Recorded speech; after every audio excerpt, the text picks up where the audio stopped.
idan dai ka san kana rashin lafiya ko kuma wani naka yana rashin lafiya, to wallahi summa billahi ba karamin alkhairi bane da rahama da kuma falala ka tsaya ka saurari wannan addu'ar wadda Annabi alaihi salatu wassalam ya koyar domin ya dinga yi cikin wannan rashin lafiyar tashi, ko da Allah ubangiji madaukakin sarki ya sa rashin lafiyar ajali ce ya dinga yin wannan addu'ar.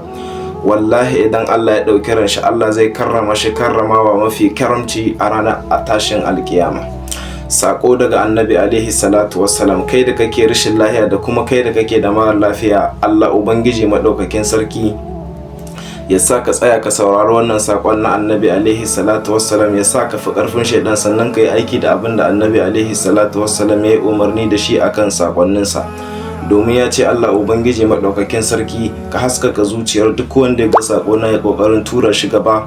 Allah ubangiji ka haskaka zuciyar shi. Addu'ar Annabi alaihi salatu wassalam karbabbiya ce gurin Allah ko shamiki babu. Yan uwa, idan kuna taya mu shiya da like, shine za mu samu kuzari da karfi wajen shigo muku da zafafan addu'o'i daga Annabi alaihi salatu wassalam. Mu je kan addu'ar kai tsaye. Allah ubangiji madaukakin sarki ya sa shedan ya barka ka tsaya ka saurara, sannan ya sa shedan idan kana da rashin lafiya ya sa ya barka ka haddace ka koya ma dan uwanka wanda yake rashin lafiya domin ya dinga yanta, saboda Allah ubangiji madaukakin sarki idan ya amsa mishi wannan addu'ar, wallahi ba karaman ni'ima bace gare shi, sharri ne gare ka ka tsaya ka ki haddacewa kai da kake rashin lafiya.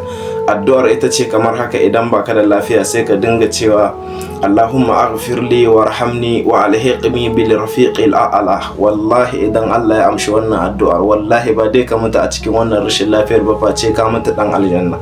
Allah ubangiji kai rahama da gafara ga duk wanda ya ji wannan sakon ya tura mu wani shi ya gani ya amfana. Allah ubangiji ka gafarta mishi. Wassalamu alaikum.